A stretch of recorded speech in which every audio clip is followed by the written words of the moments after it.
anarkis di saat demo. Selain Del Pedro, 68 orang masih ditahan pasca demonstrasi. Dan dia mengatakan, saya tetap berpendapat bahwa saya tidak bersalah. Ya, saya katakan kami menghormati itu. Walaupun polisi mengatakan cukup bukti, Anda mengatakan tidak cukup bukti, kita tunggu sampai pemeriksaan ini selesai. Dan kami harus memastikan bahwa Anda diperiksa sesuai ketentuan-ketentuan hukum acara pidana. Tidak ada pemaksaan, tidak ada kekerasan, dan pemeriksaan itu dilakukan secara fair, jujur, dan adil, dan didampingi oleh penasihat hukum. Hingga akhir pekan lalu terduga pelaku demo Rijen ditangkap berjumlah 43 orang. Penyidik Polda Metro Jaya membagi 2 klaster terduga provokator, yakni provokator tindakan anarkistis di lapangan dan seruan demo di media sosial. Tim Liputan Kompas TV.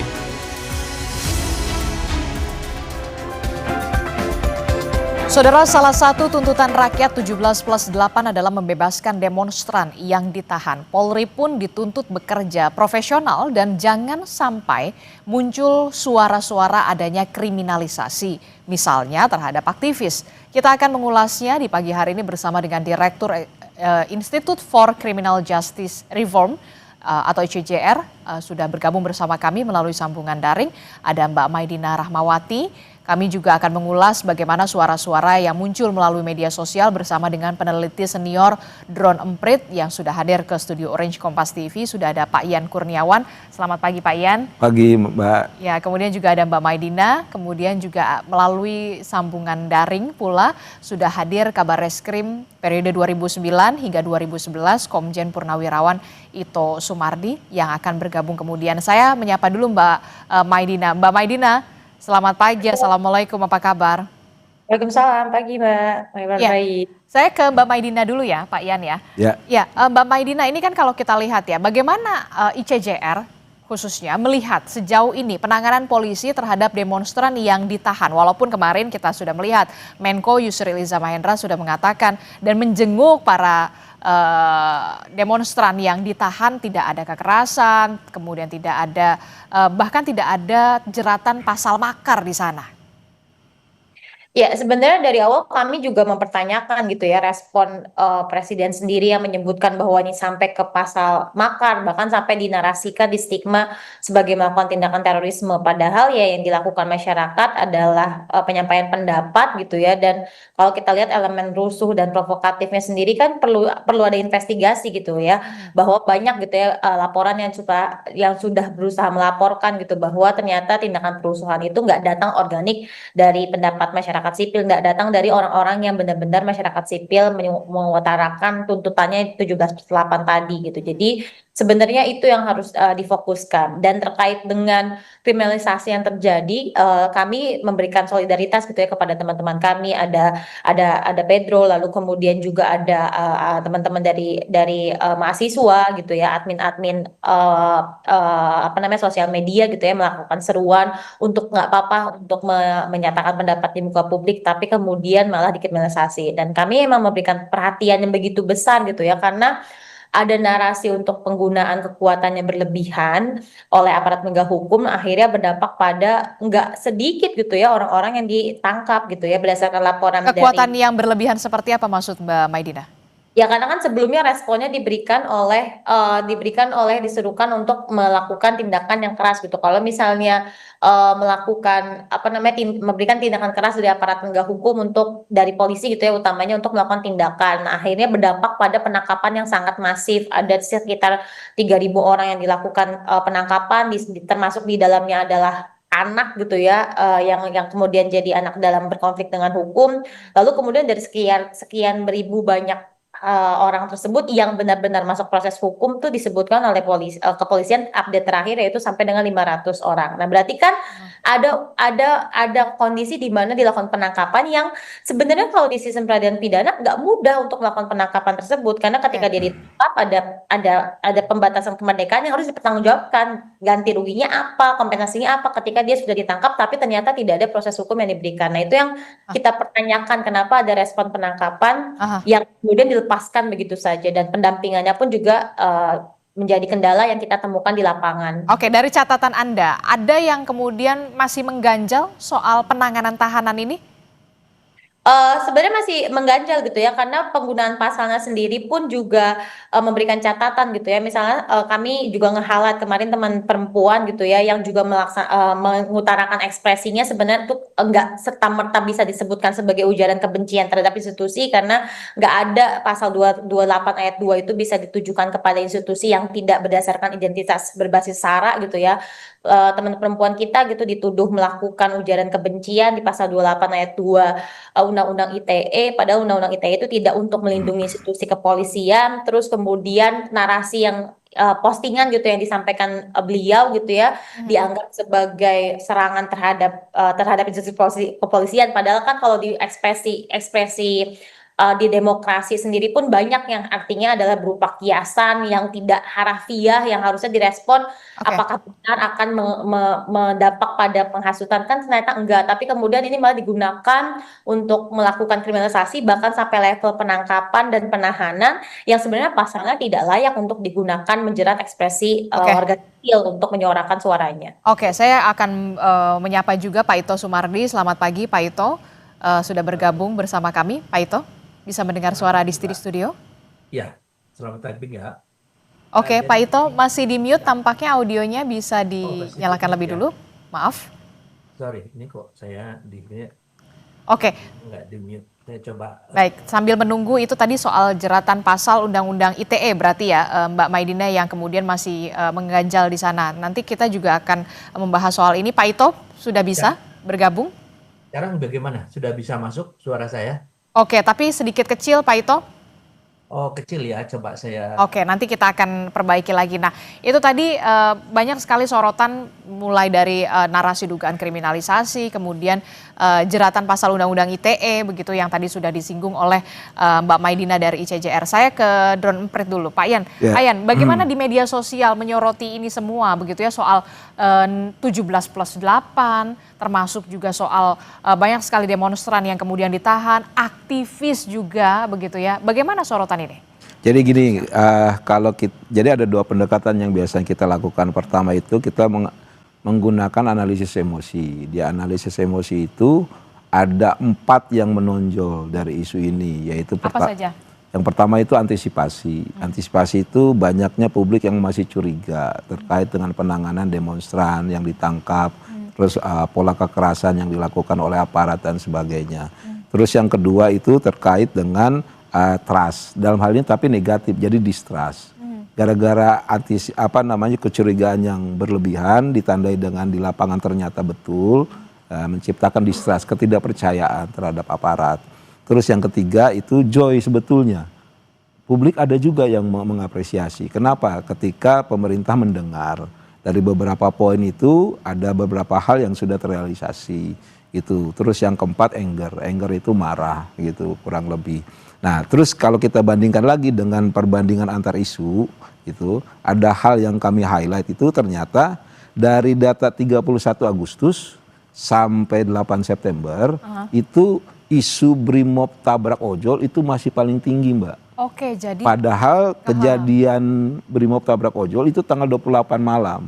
Artinya sampai sekarang orang masih menceritakan, residunya masih ada. dan masih menjadi sorotan di Dan media masih sosial. menjadi sorotan di Itu media di sosial. TikTok, X, atau kemudian di Instagram? Di hampir semua, Mbak, gitu. Oke, nah ini dia kita lihat ya Nah, bagaimana jadi komparasi isu pasca komparasi, demonstrasi. Sumbernya dari Drone Emprit bisa dijelaskan. Ya, Ini itu. ternyata Brimob tabrak ojol masih tinggi ya, masih residu. Ya, 53 ya? ya kurang lebih seperti itu. Nah, kenapa bisa muncul kayak gitu? Pertama itu wajar mengingat kejadian Brimob tabrak ojol itu punya dua hal yang pemantiknya. Pertama itu sisi emosional dan kedua sisi sensasional. Terus kedua itu proses dari hukum terkait dengan para pelaku, dalam hal ini adalah para Brimob yang menjalani proses persidangan, kurang lebih seperti itu. Karena juga ada pembelaan gitu dan akhirnya menjadi percakapan tersendiri. Nah, ini bayangan saya, ini menjadi concern sebetulnya buat pemerintah, jadi pelajaran, lesson learn gitu, bahwa ketika menghadapi demonstran betul-betul pakai polanya itu yang persuasif. Jangan lagi ada yang namanya pola represif.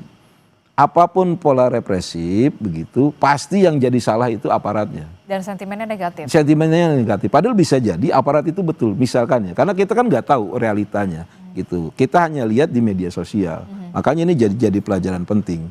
Terus selanjutnya adalah terkait dengan tuntutan demonstran. Oke, kita akan lihat lagi isunya, komparasi isunya Komparasi selain isu. tabrak ojol, brimob Nah, tabrak yang ojol, kedua itu komparasinya adalah soal tuntutan demonstran. Nah, di Ini tuntutan demonstran juga ada yang menarik gitu. Menariknya apa? Jadi gini, selama ini kan orang melihat di 17+8 aja. Padahal enggak. Banyak tuntutan-tuntutan lain dan karena dia tidak terkoordinasi, tidak terorkestrasi dengan baik, akhirnya tuntutan itu seolah-olah tidak ada. Contoh yang paling gampang adalah tuntutan buruh. Itu besar. Itu tuntutan buruh itu namanya Hostum. Ya, hapus outsourcing, tolak upah murah. Begitu. Terus ada lagi yang namanya 10 tura. 10 tuntutan rakyat. Fokusnya ada pada reformasi Polri. Kurang lebih seperti itu. Ada lagi reshuffle. Reshuffle ternyata sudah dilakukan gitu. Makanya sebetulnya kalau pemerintah bisa melihat lebih jernih gitu, apa yang harus dilakukan? Pertama itu rangkul semua.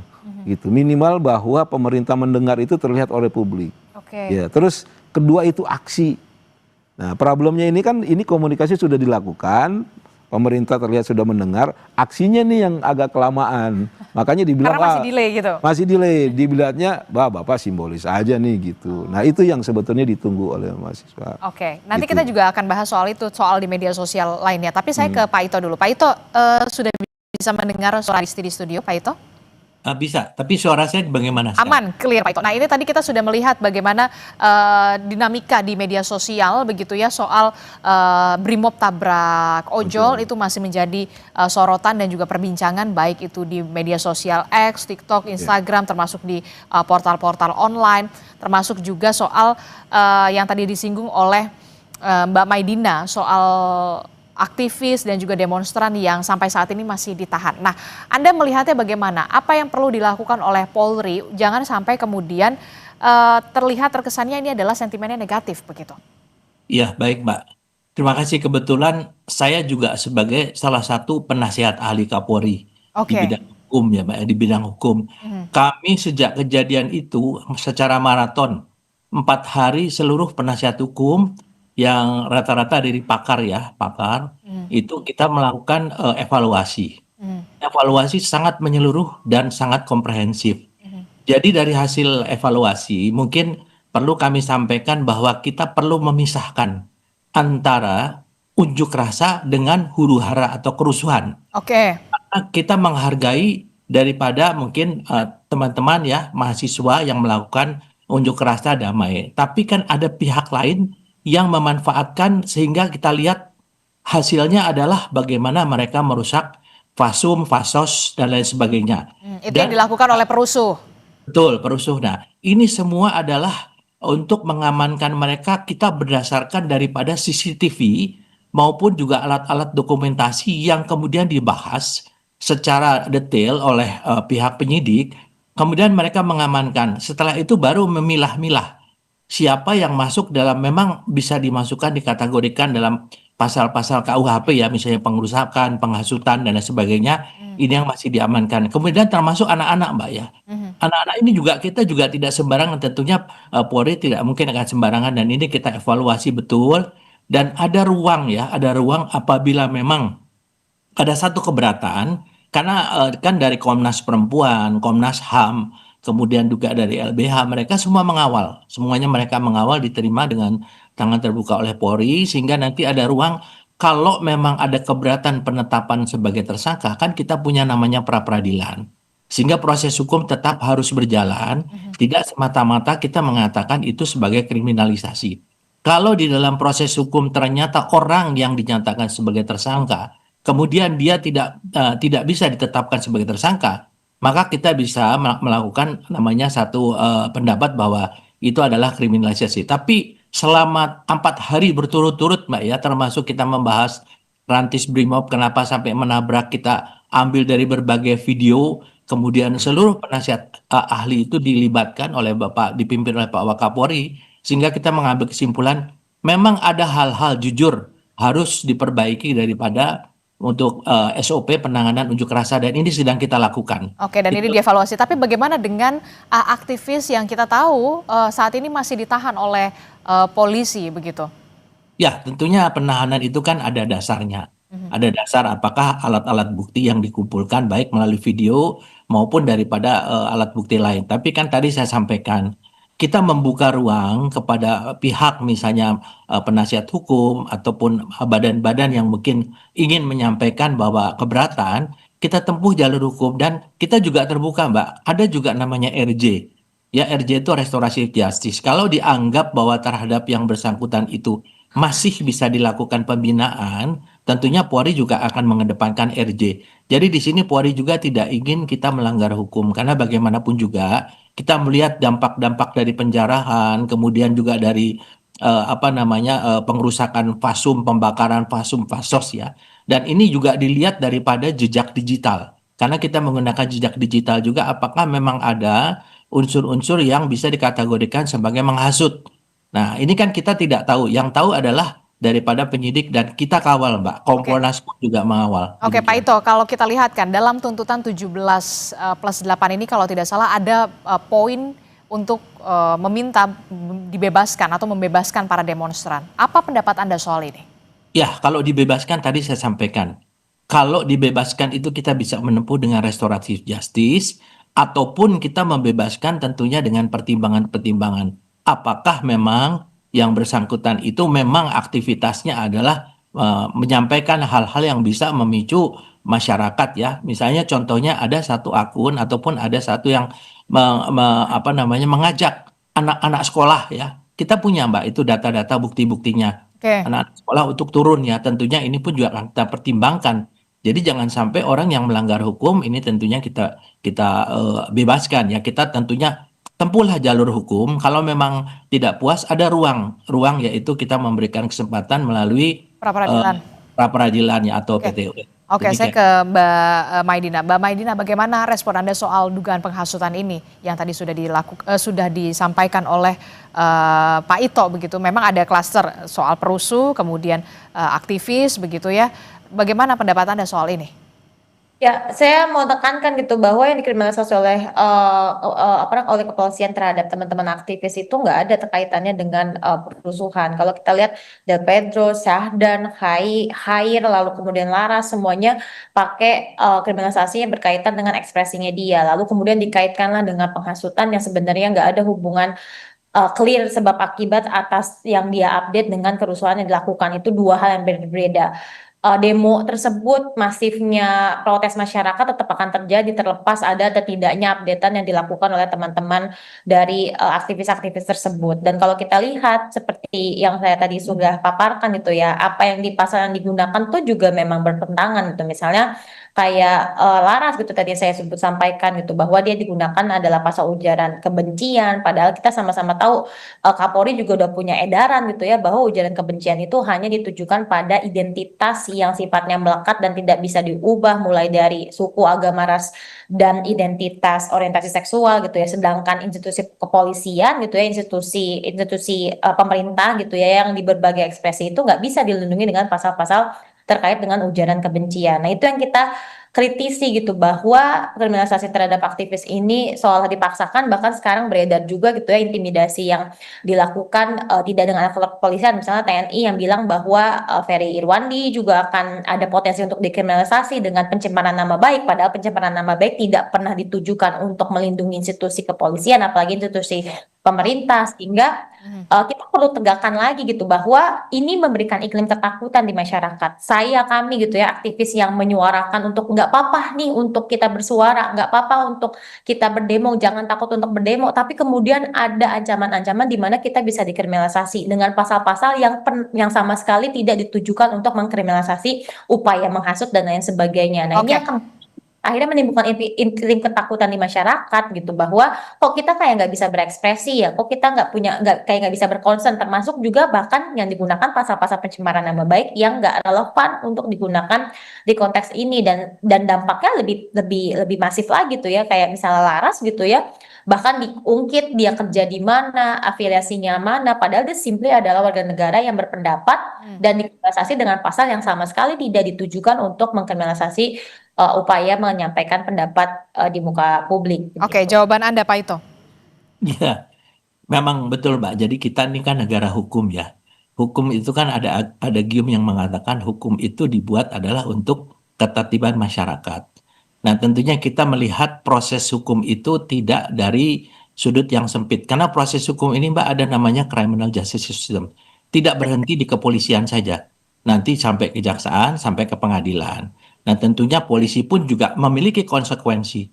Kalau misalnya ada kriminalisasi, maka konsekuensinya, maka kredibilitas kepolisian itu akan menurun ya di mata masyarakat. Tentunya apa yang dilakukan adalah berdasarkan bukti-bukti. Sekarang ini semua dalam proses penyelidikan, belum dalam proses penyidikan.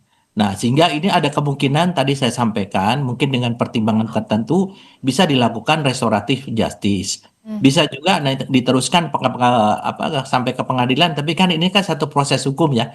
Jadi kita melihat satu proses hukum secara lengkap, dan saya tadi bisa memahami sekali Mbak Madina, bahwa tentunya kami ini kan pelaksana yang tentunya juga kita juga dibatasi dengan undang-undang, kemudian kita harus melakukan SOP karena ada sanksi. Contohnya aja kan sekarang penerapan kode etik ya, pelanggaran kode etik terhadap anggota yang menabrak, meskipun kita lihat dari berbagai video yang itu akan menjadi analisa dan ini tetap diajukan ke sidang pengadilan. Nanti kita serahkan semuanya kepada proses persidangan. Sementara kan dari anggota tersebut pun dia sedang melaksanakan tugas. Jadi saya kira mungkin polisi pun juga kita tidak ingin ada hal-hal yang bersifat anarkis. Kami percaya bahwa mahasiswa, teman-teman aktivis itu mereka menyuarakan hati nurani yang sebetulnya dialami juga oleh anggota polisi ya. Mereka juga orang kecil juga. Mereka kalau boleh namanya tidak pakai baju polisi demo, mungkin mereka ikut demo juga gitu. Cuman karena sekarang dengan tugas dan sumpah jabatannya, mereka harus mengamankan. Nah, untuk kerusuhan-kerusuhan itulah Mbak yang kemudian ditelusuri penyebab dari kerusuhan. Apakah memang karena ada hasutan ataukah ada lain. Nah, ini dalam proses penyelidikan. Jadi kita percayakan saja pasti polisi juga akan bersifat profesional dan kami dari penasihat ahli Kapolri selalu menyampaikan hal-hal yang sifatnya untuk saran-saran kepada Pak Kapolri agar Polri bertindak secara profesional, transparan, dan juga berkeadilan. Demikian, Mbak. Oke, bagaimana Mbak Maidina? Tapi jangan dijawab dulu Mbak Maidina, termasuk juga soal bagaimana penanganan kasus penahanan para aktivis ini, termasuk juga tuntutan untuk 17+8 di media sosial yang terus masih dikawal di warga, netizen begitu ya, masih mengawal terus 17+8 ini. Tapi jangan dijawab dulu, kita akan temukan jawabannya sesaat lagi. Tetaplah bersama kami di Sapa Indonesia Pagi.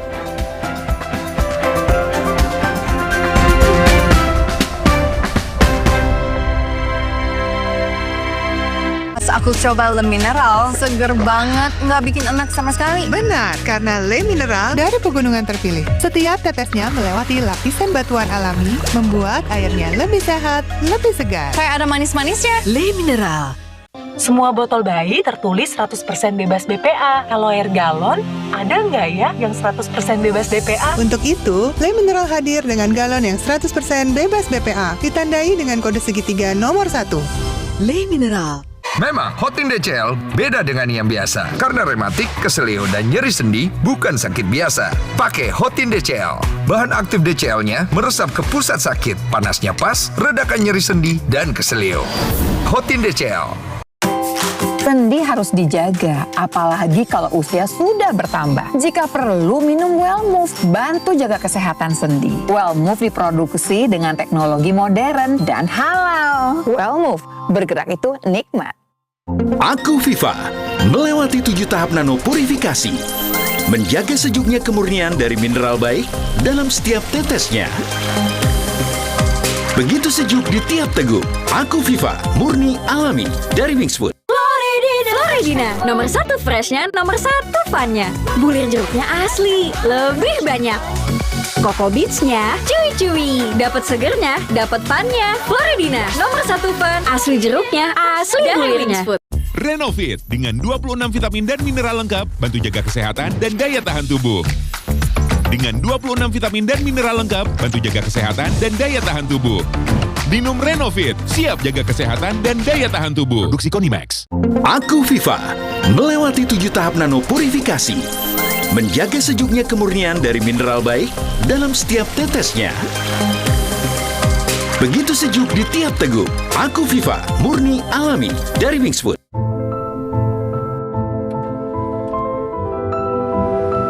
Every mile is a collection of new discoveries. Suzuki Franks, marvelous at every mile. Pas aku coba Le Mineral, seger banget, nggak bikin enak sama sekali. Benar, karena Le Mineral dari pegunungan terpilih. Setiap tetesnya melewati lapisan batuan alami, membuat airnya lebih sehat, lebih segar. Kayak ada manis-manisnya. Le Mineral. Semua botol bayi tertulis 100% bebas BPA. Kalau air galon, ada nggak ya yang 100% bebas BPA? Untuk itu, Le Mineral hadir dengan galon yang 100% bebas BPA, ditandai dengan kode segitiga nomor 1. Le Mineral. Makan apa, Pak? Gigi palsuku, mau nasi uduk? Kacang dan ikan terinya keras, tanpa Poliden nggak bisa. Poliden perekat gigi palsu, gigitan dan daya rekat kuat hingga 12 jam dan mencegah terselipnya sisa makanan. Kalau mulut bisa ngomong, pasti minta Poliden.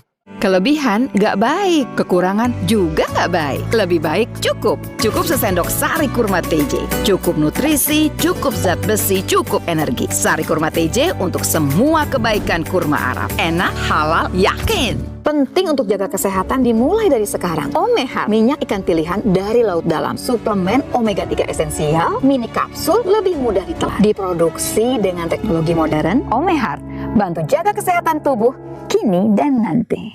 Aku Viva melewati 7 tahap nano purifikasi, menjaga sejuknya kemurnian dari mineral baik dalam setiap tetesnya. Begitu sejuk di tiap teguk. Aku Viva, murni alami dari Wingsfood. Harmonisasi bukan untuk menyeragamkan, tapi untuk merayakan keberagaman. Kompas TV haruslah juga jadi Indonesia Mini, seperti petuah pendiri Kompas Gramedia, Bapak Yakob Utama.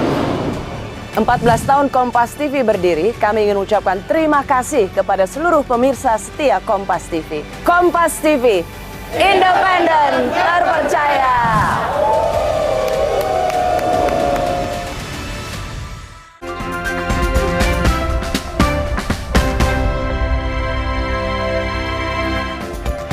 Terima kasih Anda masih bersama kami dalam Sapa Indonesia Pagi. Saudara, kita masih mengawal bagaimana tuntutan dari rakyat begitu ya, masyarakat sipil 17+8 yang kemudian disoroti adalah soal penahanan para demonstran begitu. Tidak hanya demonstran tapi juga aktivis yang ditahan oleh polisi. Mbak Maidina tadi Pak Ito sempat menyinggung soal restoratif justice, pra-peradilan begitu. Nah, bagaimana respon Anda soal restoratif justice ini?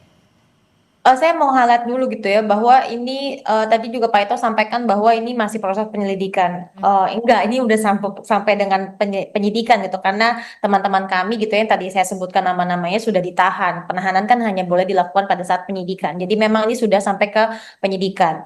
Dan saya juga concern sekali dengan narasi soal bahwa ini bisa diselesaikan dengan restoratif justice. Ini sebenarnya meneruskan kembali salah kaprah restoratif justice di Indonesia gitu, bahwa sebenarnya ide tentang restoratif justice adalah soal penguatan hak korban dan pelaku punya ruang untuk saling bertemu dan menyelesaikan perkaranya gitu ya, untuk menghasilkan win-win solution. Nah, itu hanya untuk tindak pidana dengan korban. Di konteks ini, dia ketika kita mau melaksanakan restoratif justice harus clear bahwa dia adalah tindak pidana, pelakunya jelas, korbannya jelas. Di konteks ini kan kita sama-sama mempertanyakan apakah ini benar-benar adalah tindak pidana. Tadi saya sudah sampaikan, misalnya pasal yang digunakan untuk Del Pedro adalah pasal 160 KUHP tentang penghasutan. Sampai dengan saat ini belum clear, jelas gitu ya, bukti yang dihadirkan bagaimana apa yang mendasarkan updatean dari Del Pedro yang berkolaborasi dengan banyak akun, tapi kemudian yang dijerat dia aja. Lalu kemudian apakah itu serta-merta postingan tersebut berdampak pada terjadinya kerusuhan yang dinarasikan, berdampak pada terjadinya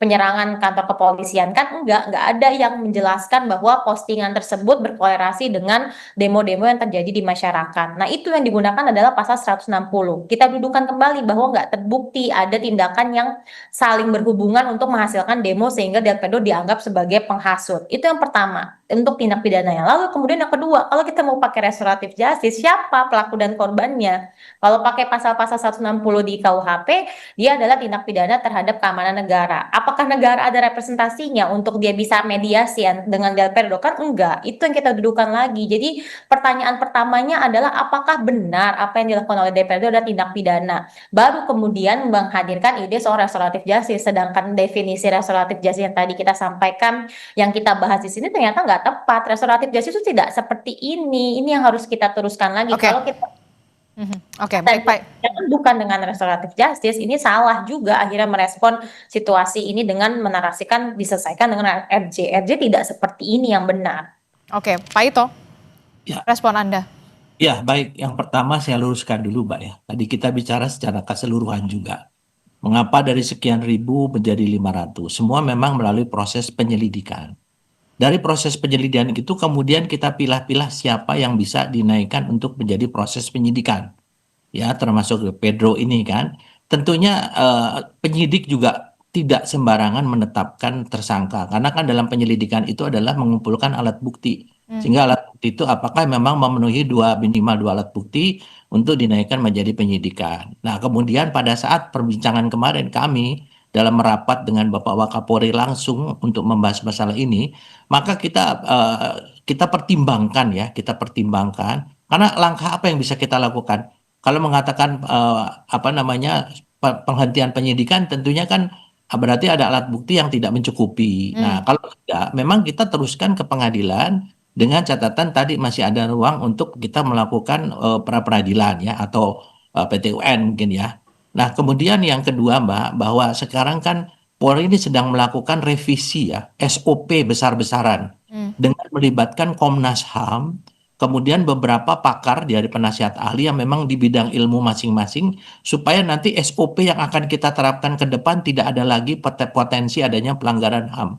Nah, sekarang kalau untuk masalah penanganan hukum ini, menurut saya sekarang kan penyidik yang paling tahu ya. Saya juga tidak tahu materi penyidikan, saya tidak tahu. Saya kira kita semua di sini tidak tahu.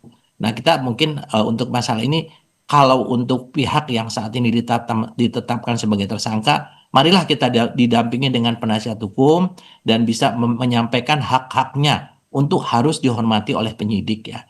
Jadi kita juga berharap, mungkin saya tadi sependapat ya. Oke. Termasuk juga yang juga jadi sorotan hari ini adalah soal bagaimana Menteri Koordinator Bidang Hukum, HAM, Imigrasi dan Pemasyarakatan Yusril Iza Mahendra yang kita lihat menjenguk aktivis begitu ya, Del Pedro begitu di tahanan di sel begitu.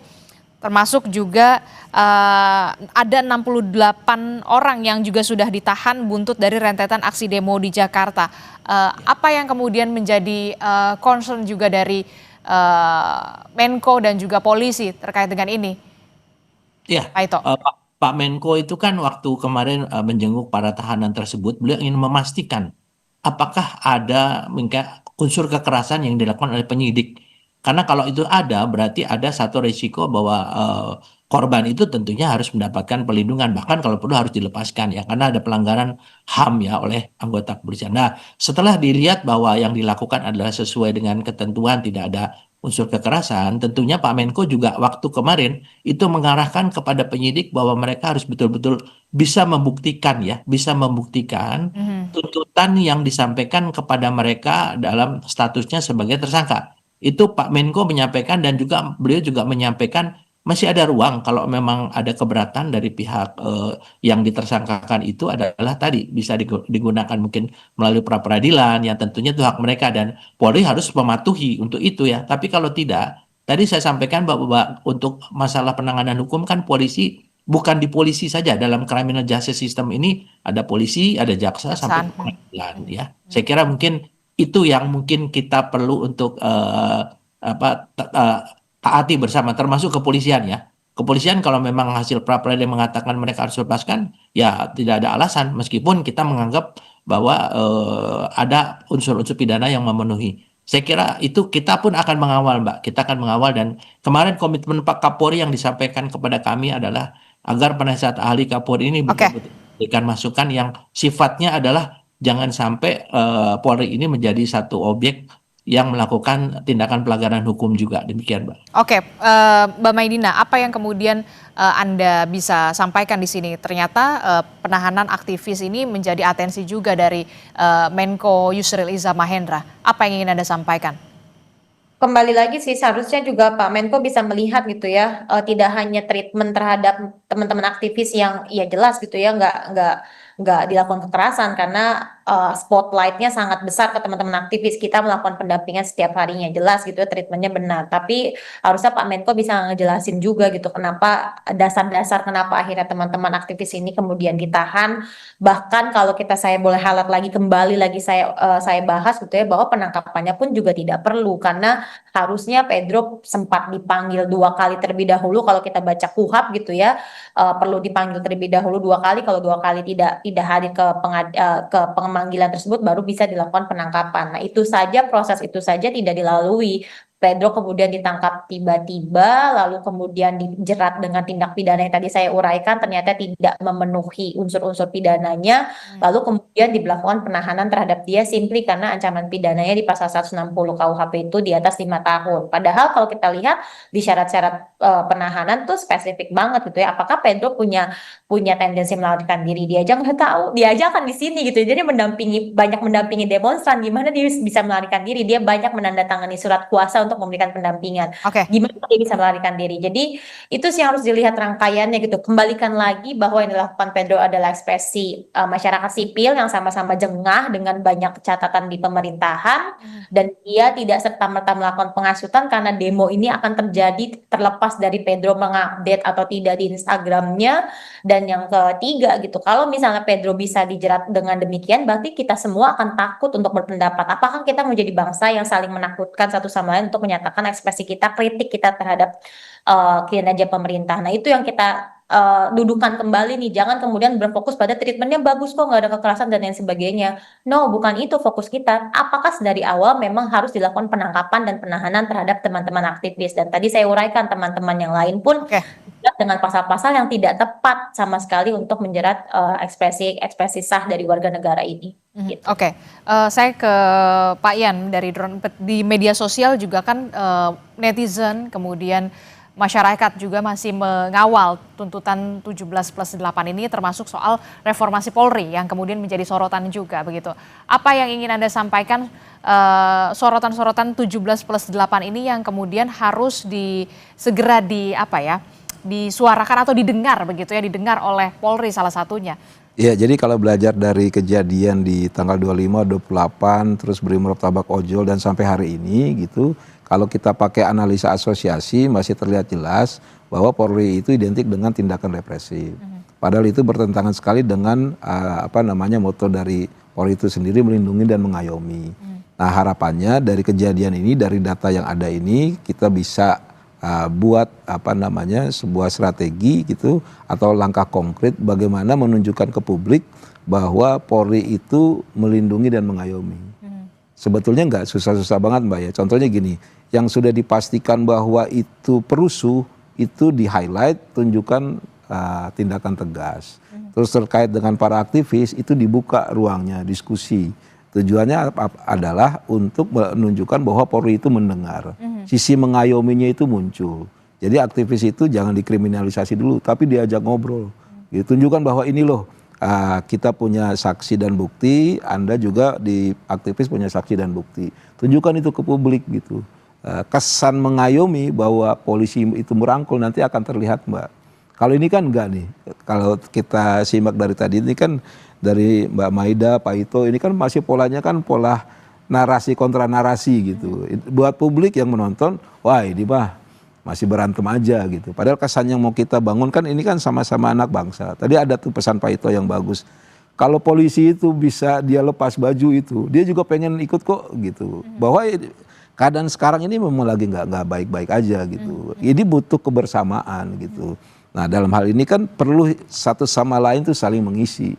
Gak bisa kalau yang satu pendapatnya gini, yang satu pendapatnya gini. Kita harus cari jalan tengah. Tujuan kita sebetulnya simpel kok. Bagaimana sekarang negara ini stabil, gitu. Bagaimana ini kelas menengah yang sudah besar ini sekarang lagi pada teriak, gitu.